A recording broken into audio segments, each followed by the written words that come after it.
Next lecture, oh my God, we're on lecture number 4, counterplans. We're going to talk about counterplans. Really fun. Counterplans make debate more fun. They add a whole nother dimension. Fantastic stuff. We already know, if you're the affirmative team and you're in a policy debate, you have to read a plan. The resolution says who should do what. You explain what they do. In the way we've talked about debate thus far, and the way we do debate in my debate class, the AF says here's why it's a good idea, the neg says here's why it's a bad idea, and that's where it ends. But in the real world, the negative has a whole nother option, which is saying, nah dog, let's do something else. Not let's do nothing, let's do something, but not what you said. So you said increase the minimum wage to $5? Nah, let's establish a universal basic income. Let's seize the means of production. Let's abolish money. Like whatever, right? Like let's do something that's not your plan. And that's called a counterplan, all right? It's where the negative reads their own plan. But what we have to learn, how do you read a legitimate counterplan? What are the minimum requirements for a counterplan to be legit? Number 1, all counterplans must have a text.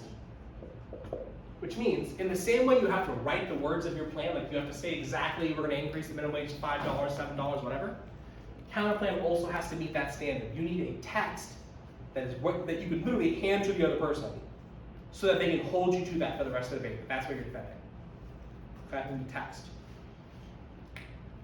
Secondarily, they need competition. And lastly, they need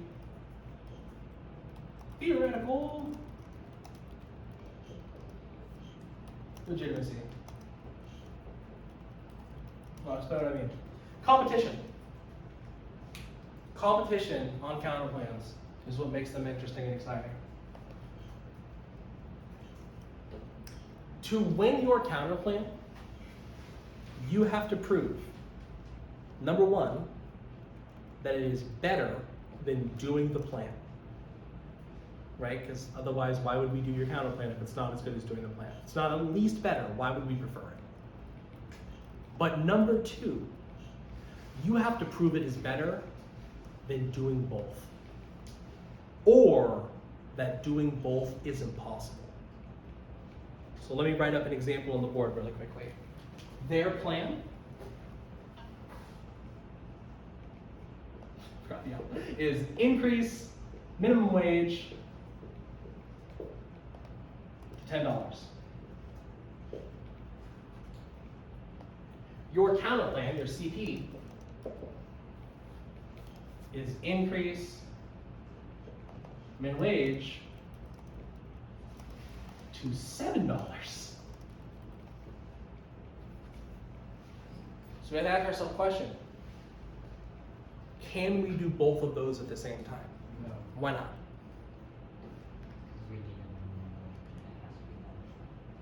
You can't increase it to 10 and increase it to 7 because you've already increased it to 10. Right? Like it's not an increase if you went down to 7. Okay? You can only increase it to 10. Because of part 1 of this. There are 2 things that make a counterplan. Well, we'll come back to this. I don't want to get too advanced. Can't do both. Now, strangely, here's another counterplan.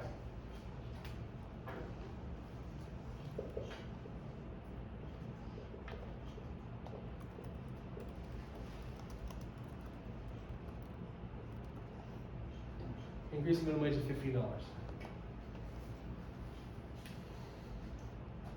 Can we do both? Yes. Strangely, kind of. Because increasing it to $15 includes increasing it to $10. Because it is more. This is makes much more sense if you think about it not in terms of the minimum wage, but think about it in terms of soldiers. The plan is send 5,000 soldiers to Vietnam, which was a terrible idea, by the way. Send 5,000 soldiers to Vietnam. The counter plan is send 7,000 soldiers to Vietnam. There's no reason you can't send 7,000. Like, sending 7,000 includes sending 5,000, so it's just doing more. Counter plans that do the plan and more than the plan are not competitive. They are not an opportunity cost of doing the plan. What I mean by an opportunity cost is there's nothing stopping us from sending 5,000 soldiers. Because we already did. We just sent another 2,000. Does that feel complicated and strange? Is that okay? Tristan? So basically the plan precedes the counter Uh, plan. You are considering sending 5,000. And so you can no longer, so you can consider sending 5,000 and then an additional 1,000 if the counter plan is sending 6,000. But you can't say, I want to send 5,000 and then, no, actually I want it to be 4,000 instead. Like, yes, you can't go down, and we'll talk about why right now. Why is that counter plan a bad idea? Why is it not competitive? Because since the negative gets what are called counter plans, these counter advocacies, and they can theoretically say anything in the universe. The plan could be send 5,000 troops to Iraq. The counter plan could be buy 5 puppies. Right? Those have nothing to do with each other. The AF has a type of response, which is called a what? Tristan?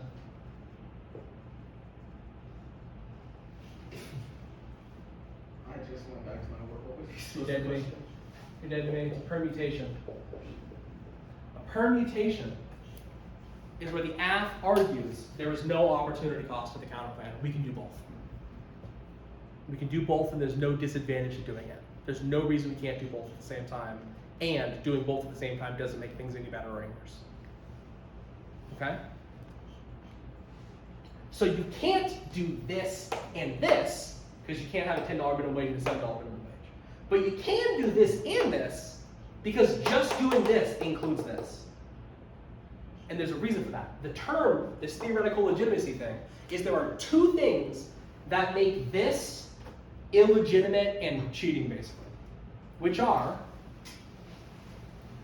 severance and intrinsicness.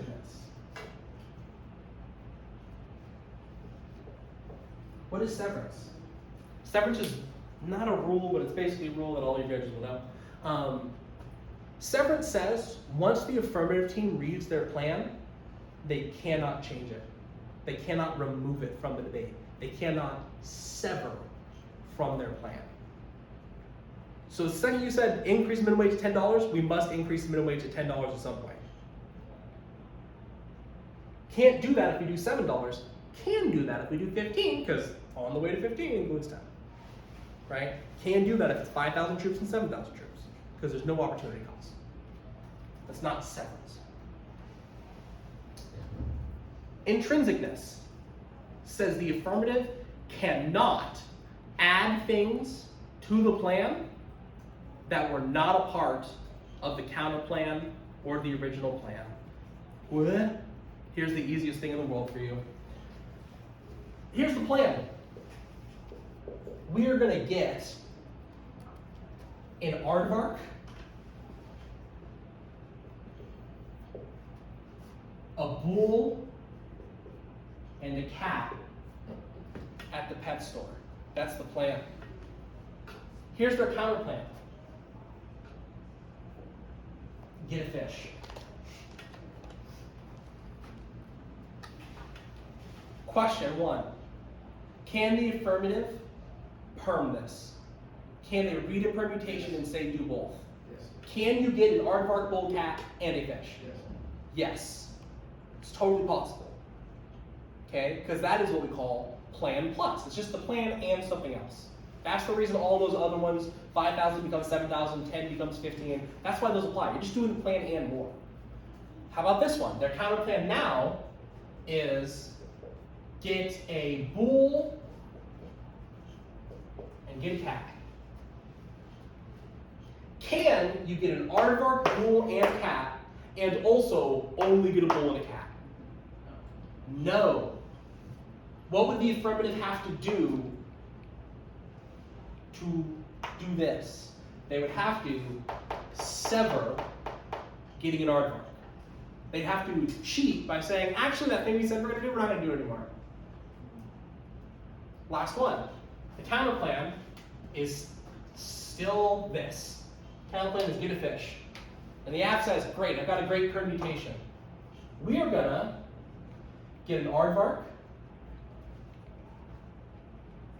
a bull, a cat, a dog, and a fish. Can the app do this? Why can't the app do this? Which of those two rules did they just break? Did they get rid of something that was originally in their plan, or did they add something that wasn't in either? Do we all see? So what did they add? What is the thing that was not in the plan or the dog, right? That would be cheating. Why would it be a problem that the app in their later speeches get to go, hey, I know earlier we said we're only going to get an aardvark, a bull, and a cat. We're also going to get a Dalmatian, a magic dragon, and 3 bees. It's like, what? How can I debate you if you just get to, every time I point out that something was stupid about your argument, you get to add new things that solve it?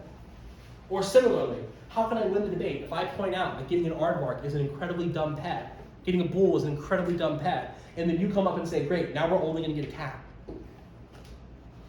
Like, that's obviously they would win the debate if they got to change their advocacy after they read it. So the app can't do that. But because of that, that means the counterplan needs to prove doing only the counterplan is better than doing the plan or the plan and the counterplan.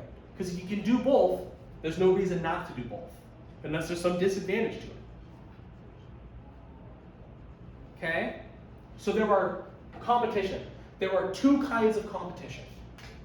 Okay? This is what all this is coming back to. A counterplan is either competitive because it is mutually exclusive,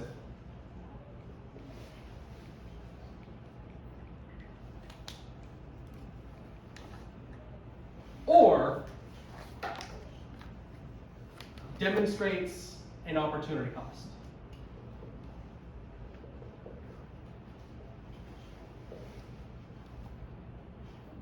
What do I mean by that? What does mutually exclusive mean? Anyone know this? Ruth? It means you can't do both at once. You just can't do both at once. It's not possible. It's not possible to do aardvark, bull, cat, and just bull, cat. They're mutually exclusive. They can't exist in the same room. Can't do both at once. Opportunity cost means you prove that even though we could do both, that is worse than just doing the counterplan. There's some opportunity cost. And what would that be? A disadvantage. When you read your counterplan, you read a disadvantage that only applies to the plan and the inclusion of the plan and doesn't apply to the counterplan. So let me give you an example. Simplify. We're going to go to dinner, okay? And we're trying to decide where to go to dinner. And I'm like, let's go to Chipotle. And you're like, counterplan, let's go to McDonald's. If that's all you say, technically, like I can, let's do both. We'll go to McDonald's, then we'll go to Chipotle. Or we'll go to Chipotle, then we'll go to McDonald's, whatever. But if you instead said, okay, Paul says, let's go to Chipotle, and you say, let's go to McDonald's, and you say, because every time you get Chipotle, you have diarrhea. Now, any inclusion of Chipotle in our dinner has an opportunity cost to it, has a downside to it, right? It's no longer net beneficial, because now there's diarrhea, and that's bad, okay? So your counterplan must prove it is better than doing that. Now there's other things you'll learn eventually, we don't want to worry about it right now, other reasons why you could argue a counterplan is not legitimate. Okay? Other reasons you could argue that it is legitimate. Let me give you an example of some common counterplans. The plan is the United States should, the United States should significantly increase counterterrorism in the Persian Gulf. Okay? The United States should fight terrorism in the Persian Gulf. A very common counterplan could be No, the United Kingdom should do it instead. If you were the team arguing the United Kingdom should do this, not the United States, what are the possible reasons you would say that? There's basically two. Most of their arguments are probably going to be why it's beneficial to have the counterterrorism. So you're still like. So most of their stuff, they're all after the counterterrorism's awesome. It's really good to kill terrorists. Blah blah blah blah blah. Right? And when you say the United Kingdom does it, you get all that ground. You get to steal. You can drink their milkshake, right? You get to steal all the ground and say, yeah, we do counterterrorism. But if you both do counterterrorism, you haven't proven you've won yet, because now you're just even. So what would you need to say as the side defending the United Kingdom to prove not only are we even, I'm winning? There's two options. You could say the United States sucks, or you could say the United Kingdom is really good. You could say the reason we should have the United Kingdom do it is because they're better at counterterrorism than the United States. The United States has all these problems. They result in increases in terrorism. We've seen this historically in the Taliban. We've seen this in Iraq. We've seen this all over the world. Not a problem for the United Kingdom.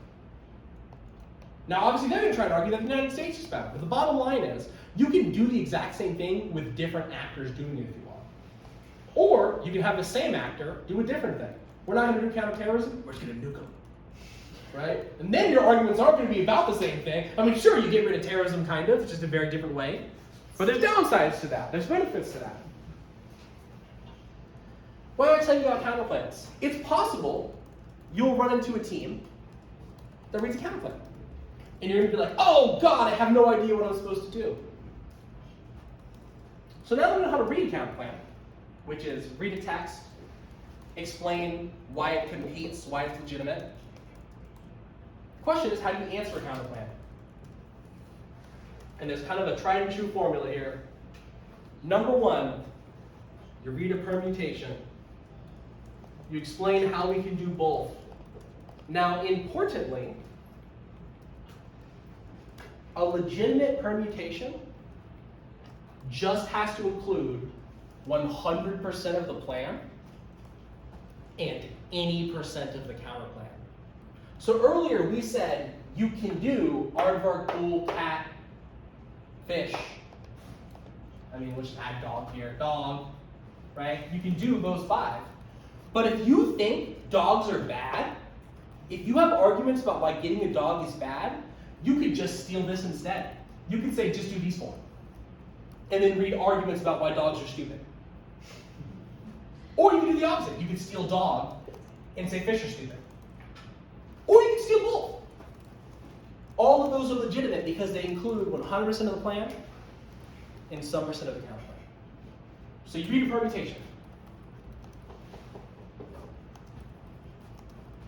You then need to say, why is it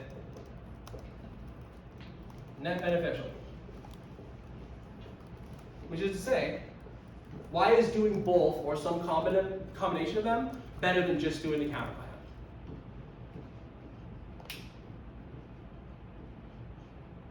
And then lastly, if you're a nerd, and if you're in a good debate, you want to explain that you're not either of these things.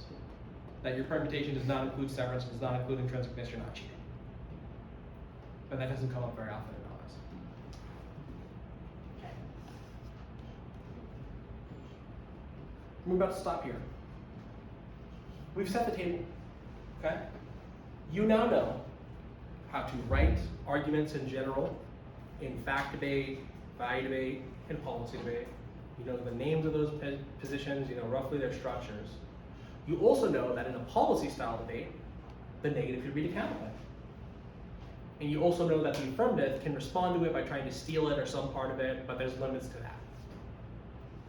That is going to represent, no exaggeration, 90+% of all debates you're ever in.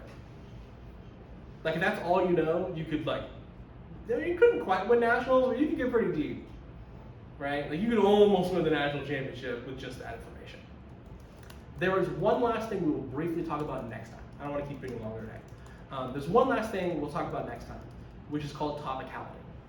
And topicality is defense against the dark arts. Topicality is a position you read that says, you're a cheater, that's not what the topic's about. You should lose, good sir. Okay? And once you know that, that's everything. That is everything you need to win a community college national championship. There's nothing else. There is, outside of most of what we do here, a whole another secret universe world of debate called critical debate with criticism. And we're going to see some cool shit about that because it's like the coolest debate in a lot of ways. But you will probably this year, if I had to guess, assuming you make it to varsity and debate like the whole year, you might see one or two. How many, did you debate 80 Ks last year? Like, you debated the whole year, you went to the national championship and were in elimination rounds, did not see a K. You saw like 2. Actually, it's hilarious. Tristan's first day I made him read a K. Kid had been to like 1 practice and then he had to go to a tournament with our like one of our varsity debaters. And I was just like, hey, you're not gonna know what any of this means, just read this shit. You know what's the funny thing too? He kept saying in these exact lectures, never gonna be a K.